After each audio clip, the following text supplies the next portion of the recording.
pero tengo... Mira, vamos a hablar justamente. Alguien que del PRO tiene que conocer porque los tiene que enfrentar continuamente. ¿Cómo le va a Leandro Santoro, Santoro? ¿Todo bien? Bien, sí. Bueno, me parece bien. Escuchaste un poco la discusión. Sí, por supuesto. ¿En qué está el PRO hoy? Mira, está tratando de llegar al final del mandato en la ciudad porque la gestión le hace agua por todos lados. Creo que están tratando también de contener a la tropa propia porque la Libertad Avanza le comió jugadores muy importantes y probablemente en algún momento Macri esté pensando en vengarse. Porque si hay algo que se caracteriza por Macri es su vocación de venganza, ¿no? Y la humillación pública de la cual fue víctima por parte de Javier Milei, me parece que va a ser muy difícil de olvidar. Muchas humillaciones al PRO. Entonces, seguramente esto que estuvieron discutiendo ustedes recién, como las declaraciones de Andrés de este día, deben tener que ver con eso, ¿no? Con la necesidad de sacarse la bronca de encima. Pero digo, Andrés, realmente, chicos, si ustedes ven el comunicado, el tuit, o sea, directamente la eyecta a Patricia Bullrich. Sí, sí. Bueno, a ver, la verdad que todo fue muy desprolijo. Son, muy aficionados en política estos tipos. Y además, como son garcas, tienen una cosa muy egoísta, se cagan entre ellos. Y en realidad, en definitiva, es lo que ya sabíamos que iba a suceder, porque cuando a vos te mueve solamente la codicia o la ambición personal, no tenés espíritu de equipo. Y están todo el tiempo viendo cómo hacen para sacarse una ventaja. La trajeron al gobierno, a Patricia Bullrich, para ganar la elección sabiendo que les iba a pasar esto. Pará, hay que reconocerle a Patricia Bullrich que su gesto inmediato de salir, porque digo, el gesto fue de Patricia casi anticipado al propio de Macri. De decir, exactamente. Vayamos por acá. Patricia. El peronismo no tiene que exactamente. ganar. Patricia se corta sola, lo entrega a Mauricio, después Mauricio la acompaña a la reunión, obvio. Hacen el acuerdo con la Libertad Avanza y ahora es la primera en saltarle al barco. Pero bueno, todos ya sabemos lo que iba a pasar. Ahora, en este contexto, ¿con quién te ves compitiendo el año que viene? Primero no sé si voy a ser candidato yo o habrá otro compañero. Bueno, después de las PASO. Bueno, veremos, no sé qué va a pasar acá. Pero ¿quién te crees que todo este grupo humano, digamos, va a elegir como candidato en la ciudad? Depende de la elección de los Estados Unidos de noviembre. O sea, estamos esperando la elección del rey. No es que la estemos esperando, lo que pasa es que la Argentina consiguió estabilidad cambiaria, entre otras cosas, porque Estados Unidos la asistió primero a través del Fondo Monetario Internacional y después a través del Tesoro. Entonces, si vos no mirás las cuentas externas de la Argentina, donde el año pasado tuviste déficit de cuenta corriente de 7.500 palos, y no entendés que el modelo se basa en dólar pisado, dólar atrasado, apertura comercial y tasa de interés alta, no entendés nada. Ahora, la artificialidad de eso es producto del endeudamiento externo y de la capacidad que estos tipos tienen de disciplinar al mercado cambiario sobre la base de que tienen el matón del barrio atrás. Total. Esta es la explicación. Entonces, mañana llega a perder Trump las elecciones y hay que ver qué pasa. Yo no digo que se vaya a derrumbar y te voy a decir una cosa, Nancy, yo no lo doy a Milei por muerto. No. Ni creo que Milei tenga perdida las elecciones. Sería una tontería absoluta. Grave error. Tontería absoluta, digamos, darlo. Mucho menos a la derecha. Bueno, ese es otro tema. Porque además también hay que ver lo siguiente. Digo, yo siempre digo, la Argentina ha sido muy pendular en los últimos tiempos. No hubo un solo presidente que haya reelegido de Cristina para acá. Y hubo mucho péndulo. Hoy cuando vos haces análisis de las encuestas, yo ayer a la noche cené justamente con un encuestador y hablábamos justamente de esto. Cuando vos haces el análisis, el péndulo no está dando de nuevo, volvamos atrás. El péndulo da, es más, hasta hay quienes creen que en vez de que sea alguien, vos decís, después de Milei, que es un no profesional y un amateur, la gente va a entender lo que es el peso de tener un amateur y va a elegir un profesional. Ni siquiera eso. La gente busca de nuevo a alguien nuevo. Es probable. ¿Entendés? En términos generales, ¿no? Sí, sí. Lo que pasa, a ver, ellos me parece que construyeron bien el eje del debate político. Pasado versus futuro. Total. Entonces, la discusión es de rumbo. Ahora, ellos que te prometían ir hacia el futuro, no te llevaron hacia adelante, te llevaron hacia abajo. Entonces, lo que hay que discutir... hacia atrás. Y hacia porque atrás además en muchos aspectos. hay que decir esto, digo, ¿hacia atrás en qué aspecto? Volvimos a números que no teníamos, pero hace un montón de años. Estamos teniendo números hasta en términos de salud pública que son increíbles. Sí, sí. Vuelven enfermedades que no teníamos más. O sea, realmente...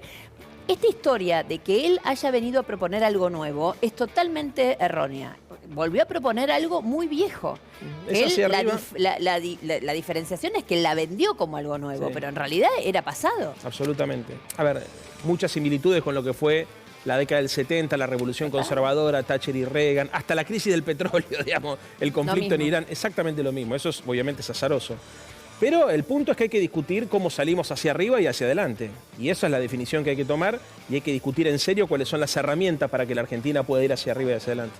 En ese contexto yo veo el peronismo mal o bien, pero discutiendo un montón de cosas, ¿no? O sea, digo, obviamente que está Axel, que además aparece en las encuestas muy diferenciado, por lo menos de otros que todavía no son ni candidatos ni nada por el estilo, y se ve una especie de revolución o evolución de muchos grupos tratando de pensar qué cosas hay que hacer. Sí, sí. Bueno, creo que haces referencia al encuentro de Parque Norte hace 15 días. Sí, yo estuve ese mismo día con un grupo del FRES, sí. exacto, un grupo de sindicalistas también. Digo, no, lo estoy viendo en un montón de lados. Sí, sí.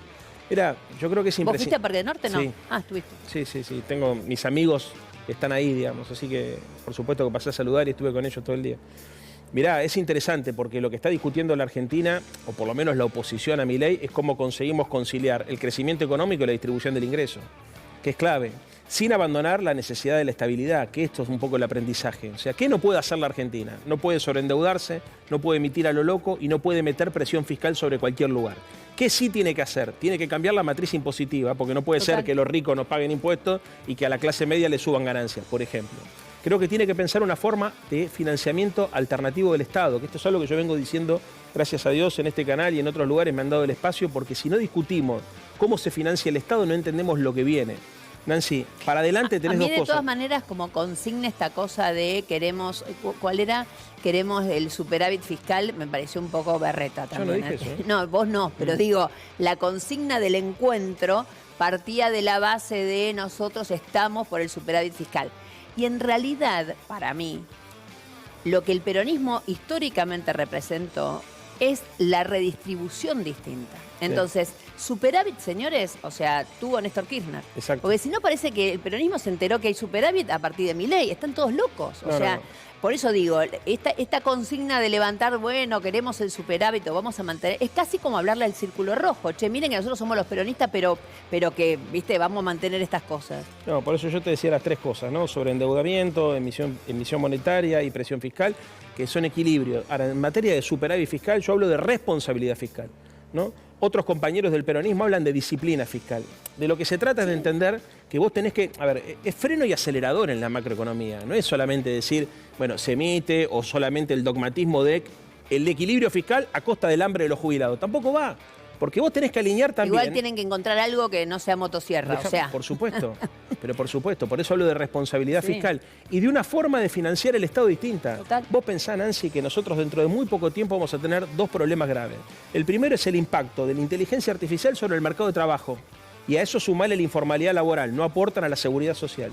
Y el segundo punto es el fin del bono demográfico. Hay un problema demográfico alarmante. La gente cada vez vive más, los pibes tienen cada vez menos hijos. Entonces, eso también va a provocar un estrés sobre el sistema de seguridad social y va a obligar a pensar cómo se financia el Estado. Eso, más un plan de industrialización. O sea, la Argentina necesita tener gestión política y gestión económica. Por ejemplo, viene el gobierno y ahora está con el super RIGI. Vamos a hacer el RIGI, las inversiones. Anuncian inversiones por 150.000 palos. No vino ninguna. Porque eso hay que gestionarlo. Si un tipo se compromete a traer plata a la Argentina, muchas de esas inversiones requieren años de maduración. Ahora están diciendo que quieren un super río, quieren sacarle más impuesto a los super ricos que van a venir a supuestamente invertir, ¿entendés? Para, no sé, ir a las minas de cobre. Esto lo dijo hace un rato el ministro de Economía, un horror. ¿Qué pensás del tema Adorni? ¿Qué querés que te diga? Porque tiene tantas aristas. ¿El punto de vista por qué lo sostienen? Que es la pregunta. No porque lo sostienen, digamos. ¿Cómo estás viendo vos esta espiral alrededor del caso Adorni? ¿Y qué pensás justamente de que Milei empiece a entender que hay una lógica casi macrista entre Comodoro Pi, los grandes medios y el llamado lawfare? Sí, yo creo que eso Milei lo entiende desde hace tiempo. Lo que pasa es que no gestionan. O sea, el tipo se imagina que porque él defiende los intereses del mercado, el mercado lo tiene que cuidar. Y se enoja cuando el mercado no lo cuida. Bueno, también no es gratis decirle chatarrina al empresario más poderoso de la Argentina. Totalmente. Amigos, al que no se dio cuenta que ahí pasó algo y hubo un quiebre, no entiende nada. En segundo lugar, creo que el tipo es un aficionado. O sea, realmente es un aficionado, porque él tira todo el tiempo del mantel con la hipótesis de que no van a dejar que él se caiga porque si no viene Kicillof. Y eso es un error. Porque además hay mucha gente que empieza a decir, bueno, incluso, no sé, Giacomini la semana pasada, por ponerte un ejemplo de uno que dijo yo, es tan malo lo de Milei que siendo un ortodoxo neoliberal prefiero que venga Kicillof. Entonces, bueno, de hecho presentó Colén el libro en la Feria del Libro y sé que eso provocó un ruido en Casa de Gobierno, pero impresionante. Básicamente porque, pero igualmente ellos fueron compañeros de colegio y compañeros de facultad. O sea, se conocen de toda la vida, más allá de todo, y tienen buena relación. Y yo sé que Giacomini le ha acercado un montón de ideas a Kicillof. Pero el punto no es solamente Giacomini, pobre, porque creo que hay un montón de gente que mucha gente que lo votó a Milei pensando que iba a ganar guita, que cierra la empresa. Total. Bueno, entonces, empresario que se dedica al mercado interno, empresario pyme, cualquier persona que se dedica a la economía real sabe que podrá tener más o menos diferencia con los gobiernos populares, pero fueron los únicos, los gobiernos peronistas básicamente, que le permitieron ganar guita. Entonces, acá lo que hay que discutir en serio es cuál es el modelo de desarrollo del país. No puede ser todo el tiempo estereotipo, ¿viste? Vacía. Entonces viene uno que dice que defiende el mercado, pero resulta que en el gobierno donde se defiende el mercado cierran empresas. Y en el gobierno que supuestamente le ponía límites al mercado, se abrían. Está bien, pero ahí en todo caso, lo que yo me pregunto es, ¿el peronismo no hace un mea culpa de por qué, digamos, siempre, a pesar de que en el gobierno de Cristina, hasta en el gobierno de Alberto seguramente ganaron más plata que ahora? Es más, el gobierno de Alberto se les terminó dando un montón de plata a las empresas para que pagaran sus sueldos, señores. Es una cosa terrible, o sea, realmente, digamos, claramente no era el gran cuco, digamos, para los empresarios el gobierno peronista. Sin embargo, ¿por qué el empresariado, la clase media alta, etcétera, etcétera, es tan gorila? Mira, no creo que es un fenómeno solamente argentino. Yo estuve este fin de semana en Chile y en Uruguay. Estuve con el presidente Boric, con Bachelet, estuve también con la gente del Partido Blanco y con la gente del Frente Amplio. ¿Te fuiste a Uruguay y después a Chile? Sí. Ah, pero triangulaste, impresionante. Sí. Pero fui a hablar con estas personas que te estoy diciendo. Sí. O sea, primera línea. En todos lados se encuentra una situación de fragmentación. En todos lados. En todos lados tenés a la derecha desorientada, sin política, incluso ganando las elecciones, como es el caso de Katz, que se está desplomando. En todos lados tenés al campo nacional y popular, lo que sería acá el peronismo o el campo más amplio, fragmentado. Y en todos lados tenés una enorme desorientación en términos de cómo reconciliar a los sectores urbanos con los sectores agropecuarios y con los sectores de la producción. No es un problema que pasa solamente en la Argentina, pasa en casi toda la región. Por ahí pasa menos en Brasil, pero también pasa en alguna dimensión. Lo que pasa es que Brasil, hay que decirlo, tiene lo que se llama una burguesía, es decir, un empresariado ultranacionalista. Y una élite dirigencial que acá no tenemos. Total. Que razona de otra manera. Entonces, la discusión es cómo podemos hacer para equilibrar la necesidad de crecer con la necesidad de redistribuir. O sea, yo creo en la redistribución del ingreso y además creo que la economía está al servicio de las personas, no las personas al servicio de la economía. Pero en términos de autocrítica creo que lo que hay que hacer es dialogar de otra manera con todos los actores, porque no puede ser que si vos querés distribuir, entonces tengas un lockout patronal. Y después, por otro lado, si querés concentrar la riqueza, que es lo que le está pasando al actual gobierno, empezás a tener enormes problemas de gobernabilidad y conflictividad social. Y la verdad es que con la represión un ratito lo podés contener, porque cuando la gente se caga de hambre, Nancy... Sí, pero lo que está pasando hoy es más implosión que explosión. Sí, eso, lo he dicho yo. Eso es la implosión es un fenómeno que se da... Primero es una... A ver, la explosión es un evento, la implosión es un proceso que se da hacia adentro y hacia abajo. Se da en el barrio, en la familia y adentro de uno mismo. Entonces no es gente que se vayan todos, que putea, que tiene odio. No, gente, chicos, que se deprime, que se angustia, que baja los brazos. Perdón, entonces, estamos en un récord de suicidios. Exactamente. O sea, disculpen que lo traiga así en un contexto de análisis político, pero es un tema gravísimo. Estamos en un récord de suicidios, pero de un nivel impresionante. Una sociedad hiperindividualista que se caga en el otro. La vez pasada fui al programa de King, que me invitó muy gentilmente a su programa. Mira vos, King, ¿me estás haciendo competencia? No, tienen streaming. Y charlamos de esto. A ver, Nancy, es una sociedad que nos estamos volviendo mayoritariamente en una sociedad indiferente al dolor ajeno. ¿No es cierto? Que podemos ver cómo se cierran, por ejemplo, hogares para niños o no se financian hogares para niños en la ciudad y nadie dice nada. Yo estuve la semana pasada en una mutual que se ocupa de chicos con parálisis cerebral. Arca le hizo un juicio porque no pagan los impuestos. Y resulta que el programa que se debería dedicar a financiarlos a ellos, que es un programa del Ministerio de Salud de la Nación, no les paga por eso. Y todo es así. Y por eso no pagan los impuestos. Claro, entonces todo es así. Hoy así. leí algo que me impresionó mucho en un tuit de alguien con nombre y apellido, no era un troll ni nada por el estilo, que contaba que iba pasando a la noche, anoche, por la puerta de un banco, bajan 2 policías, hablan con el señor que estaba durmiendo en la puerta del banco, le dicen, deja que te saquemos una foto, pero seguí durmiendo que no va a pasar nada. Querían justificar el accionar, ¿se entiende? Perfectamente. O sea, 2 agentes de policía de la ciudad que para justificar, porque es lo que le están pidiendo, saquen a la gente de la calle, le sacaron una foto como haciendo que se iba a ir y lo dejaron seguir durmiendo. O sea, Uruguay ojalá pasa... que haya muchos más agentes así. Sí, sí. El problema es quién los La está orden. Claro. En Uruguay pasa lo mismo, en Chile pasa lo mismo. Cada vez más gente viviendo en situación de calle. La clase... Con el frío además que está haciendo tan Exactamente. rápidamente. Entonces empiezan los problemas con la política porque dicen, ¿qué pasa si se nos muere alguien? ¿Sí? Entonces en lugar, viste, de ver cómo hacemos para resolver el problema, vemos cómo hacemos para que la gente no los vea o para cómo los obligamos a que se vayan. Es un nivel de inhumanidad e insensibilidad. Por eso, perdóname la boludez que voy a decir, pero si nosotros no tenemos en serio un debate sobre los valores antes que las ideas y las políticas, es imposible. Yo les recomiendo a todos que lean Fratelli Tutti del Papa Francisco, porque no es un texto religioso, es un texto humanista, donde te hace reflexionar sobre la necesidad de poner a las personas en el centro de la discusión. No es sálvese quien pueda, el sálvese quien pueda, el todos contra todos.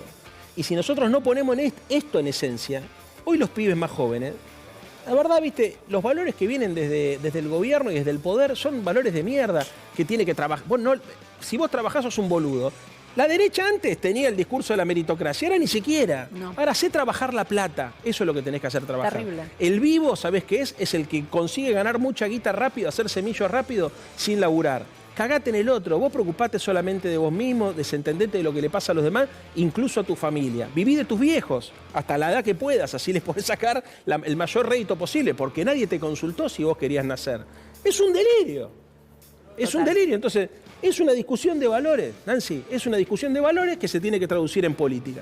Y yo creo que este modelo, por más que tenga la suerte de tener el apoyo financiero de los Estados Unidos, es un modelo que va a generar angustia y desesperación. Se está generando, digo, eso queda clarísimo Cada que vez está más. generando, y eso yo creo que en realidad hay mucha gente que ya corrió el velo y lo empieza a notar. El gran tema es demostrarle a esa gente que puede haber, o sea, que tiene que haber una reconstrucción de la Argentina.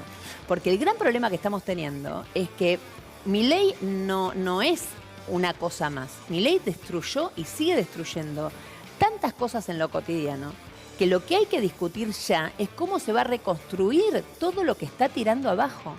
Es muy grave lo que está pasando. Sí. Muy grave en términos superestructurales, además, digamos, de lo económico, además de lo que todo el mundo está viendo en sus propios hogares. El problema, el Estado, cómo lo está destruyendo. El martes tenemos una movilización, todos los que están en casa, para defender la universidad pública. Tenemos que estar ahí, tenemos que estar en la calle.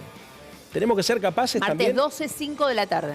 Sí, tenemos que ser capaces también de, más allá de las diferencias que tengamos, poner la bandera celeste y blanca por delante. Total. Porque, a ver, esto también es difícil de entender porque lamentablemente la sociedad está tan polarizada que cada uno está en su núcleo y lo único que le interesa es que le presten atención a sí mismo y que le vaya mal al que tiene enfrente. Y con esa lógica se fragmenta todo y no hay posibilidad de construir pueblo. El pueblo se construye cuando somos capaces de, a partir de intereses comunes, sintetizar diferencias. Entonces, tampoco es cuestión de ver el pelo al huevo, mira, tal cosa.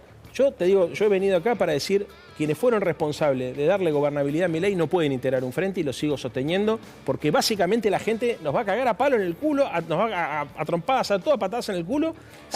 ¿Cómo es esto? Hay gente que se dio cuenta ahora, hace 5 minutos, que Milei es malo, que le dieron gobernabilidad durante los 2 primeros años y que entonces ahora están diciendo que como no tienen reelección en ningún otro espacio político, les corresponde ocupar un lugar en un amplio armado opositor, como si no hubiese pasado nada. Y yo lo que digo es, escuchemos a la gente, porque la gente tonta no es. Si vos, por ejemplo, fuiste funcional y le diste gobernabilidad al gobierno de Milei, yo entiendo todo, perfecto, hay mucha gente que hace muchos años que milita. Vos le estás poniendo límite hasta abrazamos hasta acá, tampoco a todo el mundo. Lo que digo es, son etapas. En una etapa electoral vos tenés que tener una propuesta coherente, ¿no? La gente no se va a bancar más que la política en aras del pragmatismo. Que se junten todos porque eso no va más, Nancy. Ahora, una vez que vos tu tengas... límite es Horacio Rodríguez Larreta, por ejemplo. No, lo estoy planteando más... A ver, Horacio Rodríguez Larreta en la ciudad de Buenos Aires ha tenido posiciones más dignas que otros que se dicen peronistas. Y no estoy hablando de hacer un acuerdo con Horacio Rodríguez Larreta que te anticipo. A mí me encantaría. Bueno, pero yo todavía no he tenido conversaciones y hay que ver aparte qué hace. ¿Querés venir a comer a casa el sábado? Te invito. ¿Va a ir Larreta? Y lo invítame. Pero escúchame, pero esto es importante, hay que ver qué hace él ahora.